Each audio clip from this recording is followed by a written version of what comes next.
Hello, my name is Lari Hallowes-Welman. I am a second year's master's candidate in the Department of History. My thesis is titled Gone and Forgotten, Missing Black Cemeteries in Port Elizabeth, and it looks at the question of how and why certain cemeteries become forgotten from history. So the first answer to this question is urban development. Some cemeteries become built over and just become forgotten that way. The second reason, and the reason I engage with most, is not fitting into the narrative of public memory. Public memory is the collective understanding of the past. It is not neutral, it is something that is constructed specifically by institutions such as the government, large businesses, tourist companies, people with the authority to the power to authorize certain narratives, certain stories of the past. And these stories, these narratives are not neutral. They are constructed specifically for social, economic, or political needs of the present.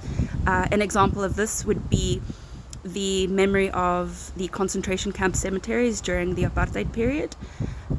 During the colonial period, when the South African War in 1899 to 1902 happened, directly after, the concentration camp cemeteries didn't really feature very much in memory.